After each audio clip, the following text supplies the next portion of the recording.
Hi అండి, welcome to సాయిస్ kitchen. బాగున్నారండి మీరు? మేమైతే బాగున్నామండి. ఇప్పుడైతే మీకు మంచి స్నాక్ రెసిపీ అయితే చూపిస్తానండి. ఉదయం అయినా సాయంత్రం అయినా టీ టైంలో ఎవరైనా చుట్టాలు వచ్చేటప్పుడు ఈ విధంగా అయితే చేసి పెట్టండి. ఇప్పుడు నేనైతే స్నాక్ రెసిపీ ఒకటి చూపిస్తాను. దీనికోసం అయితే అటుకులు పెరుగుతో నేను ఇప్పుడైతే చేసి చూపిస్తానండి మీకు. దీనికోసం అయితే ఒక బౌల్ అయితే తీసేసుకోండి. ఒక బౌల్ పెట్టేసుకొని ఒక కప్పు అటుకులను వేసుకోండి. ఒక కప్పు అటుకులకి ఒక కప్పు పెరుగు వేసుకోవాలండి. పుల్లటి పెరుగు అయితే అరకప్పు వేసుకుంటే సరిపోద్ది. అరకప్పు లేకపోతే ముప్పావు కప్పు వరకు పెరుగు వేసుకుంటే సరిపోద్దండి. అది పుల్లగా లేకపోతే పూర్తిగా ఒక కప్పు వేసుకోవాలండి. ఇప్పుడు వేసేసుకొని ఇది మొత్తం కలిపేసుకోవాలండి. ఈ విధంగా ఇది మొత్తం కలిపేసుకొని ఒక 2 మినిట్స్ అయితే ఇవి అటుకులు పెరుగులో నానాలండి. ఇది చూడండి, పెరుగులో అయితే ఈ అటుకులు నాననివ్వాలి. 2 మినిట్స్ అయితే ఇది పక్కన పెట్టేసుకుందాం. ఇది మూత పెట్టి పక్కన పెట్టేసుకుందాం అండి. చూద్దామండి మనకు అటుకులు నానేయో లేదు. పెరుగులో నానబెట్టేసుకున్నాం కదా, ఒక 2 మినిట్స్ అయితే. ఈ 2 మినిట్స్లో చూడండి మనకైతే అటుకులు నానున్నాయి. చూడండి ఈ విధంగా నానాలండి పెరుగులో. ఇప్పుడైతే ఒక మిక్సీ జార్ తీసుకుందాం. ఒక మిక్సీ జార్ తీసుకొని ఇందులో అయితే ఇది వేసుకుందామండి. ఈ నానబెట్టుకున్న అటుకులు ఈ పెరుగునైతే వేసుకుందాం. ఇందులో కొద్దిగా వాటర్ వేసుకుందామండి. కొద్దిగా వాటర్ వేసుకొని మొత్తం కూడా మెత్తగా మిక్సీ పట్టుకోవాలి.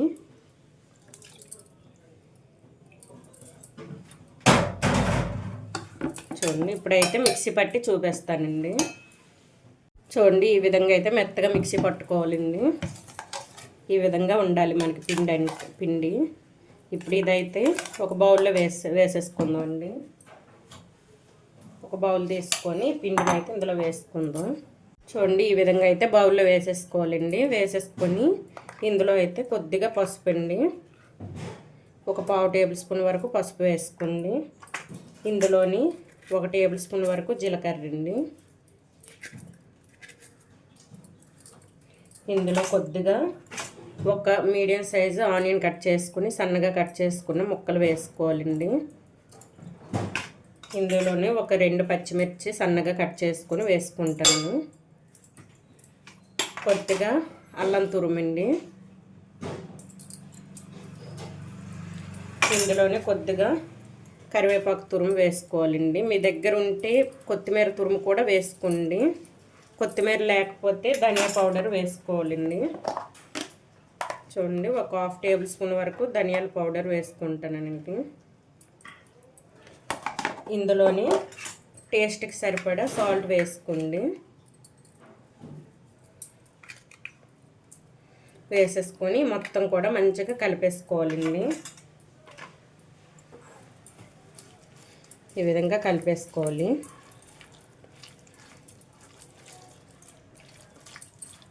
చూడండి ఈ విధంగా కలిపేసుకొని ఇందులోనైతే 1 కప్పు వరకు బియ్యం పిండి వేసుకోవాలండి. మీ దగ్గర గోధుమ పిండి ఉన్నా వేసుకోవచ్చండి, కానీ బియ్యం పిండి వేసుకుంటేనే మనకి పునుగులు అయితే క్రిస్పీగా వస్తాయండి. ఈ విధంగా వేసుకొని ఇందులో కొద్దిగా సోడా అండి, ఒక చిటికెడు వంట సోడా వేసుకోవాలి. కొద్దిగా వేసుకోవాలండి, ఎక్కువ వేసుకోకుండా. చూడండి ఒక చిటికెడు వేసుకుంటే సరిపోద్ది. అంతే అండి. ఇప్పుడైతే మొత్తం కూడా కొద్దిగా వాటర్ వేసుకొని కలిపేసుకుందాం. కొద్దిగా వాటర్ వేసుకొని మనకు పునుగులకి పిండి ఏ విధంగా కలిపేసుకుంటామో అదే విధంగా కలిపేసుకోవాలి. ఒక 1/2 కప్పు వరకు వాటర్ పడుతుందండి. చూడండి ఈ విధంగా మొత్తం కూడా కలిపేసుకోండి. పసుపు మనం వేసాం కదండి, పసుపు వేయడం వల్ల మనకి పునుగులు క్రిస్పీగా మంచి కలర్లో వస్తాయండి. మంచి కలర్లో వస్తాయని నేనైతే పసుపు వేసుకున్నాను. ఇప్పుడు ఇదైతే మనకి పిండి రెడీ అయిపోయింది. ఇప్పుడైతే ఆయిల్ కూడా వేడి చేసుకుంటానండి. ఇప్పుడు పునుగులు వేయడం స్టార్ట్ చేద్దాం. చూడండి మనకు ఆయిల్ కూడా వేడి అయిందండి. ఇప్పుడైతే పునుగులు వేసుకుందాం. మనకైతే పిండి చూడండి ఈ విధంగా ఉండాలండి. మనం కలుపుకునేటప్పుడు ఈ విధంగా అయితే కలిపేసుకోవాలి, కొద్దిగా వాటర్ వేసుకొని. ఇప్పుడైతే చిన్న చిన్నగా తీసేసుకొని ఇప్పుడు ఫ్లేమ్ పూర్తిగా సిమ్లోనే ఉంచేసుకోవాలండి. మనం ఎప్పుడైనా వేసేటప్పుడు పూర్తిగా సిమ్లో ఉంచేసుకోవాలి ఫ్లేము. ఇప్పుడైతే చిన్న చిన్నగా వేసుకుందాం. మీకు ఏ సైజు పునుగులు కావాలో ఆ సైజు వేసుకున్నాం అండి. ఇదండి ఈ విధంగా అయితే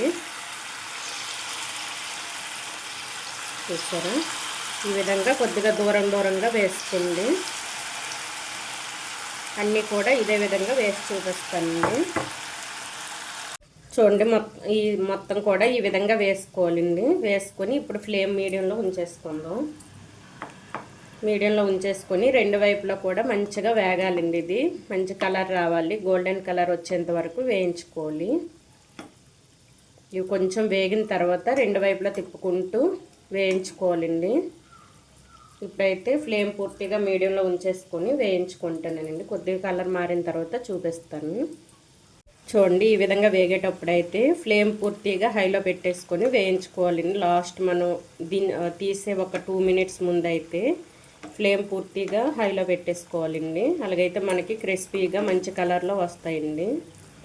చూసారా, ఆల్రెడీ వేగిపోయి మరొక 1 మినిట్ అయితే హైలో పెట్టేసుకొని వేయించుకోవాలి. ఇదే విధంగా వేయించుకుందామండి. చూడండి మనకైతే పునుగులు రెడీ అయిపోయిందండి. మంచి గోల్డెన్ కలర్ వచ్చిందో చూసారా. ఈ విధంగా ఉండేటప్పుడు అయితే ఫ్లేమ్ పూర్తిగా సిమ్లో ఉంచేసుకొని ఇవైతే తీసేసుకోవాలండి. మంచి క్రిస్పీగా బాగున్నాయండి. కలర్ కూడా మనం పసుపు వేసుకున్నాం కదా, చూసారా కలర్ సూపర్గా వచ్చాయి. ఈ విధంగా అయితే వేసేసుకోవాలండి. ఇంకొంచెం పిండి ఉందండి, అది కూడా ఇదే విధంగా వేయించుకోవాలి. చూసారా సూపర్గా వచ్చాయండి. ఈ విధంగా అయితే చేసుకోవాలండి. ఇంకొద్దిగా ఇగుండి ఈ పిండి ఉంది, ఇది కూడా ఇదే విధంగా వేసి చూపిస్తానండి. ఇవైతే ప్లేట్లో వేసేసుకుందాం.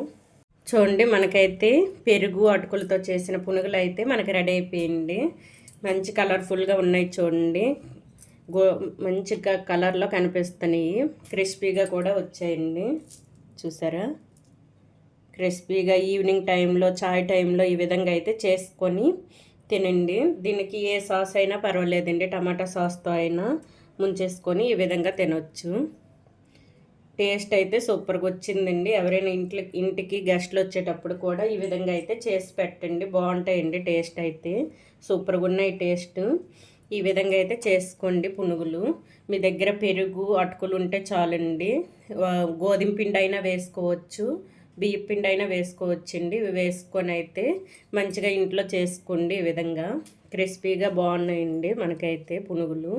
ఈ విధంగా అయితే చేసుకోండి. ఈ పునుగుల రెసిపీ కనుక మీకు నచ్చినట్లయితే అండి లైక్ చేయండి, షేర్ చేయండి, నా ఛానల్ను సబ్స్క్రైబ్ చేసుకోండి. ఓకే, బాయ్ అండి.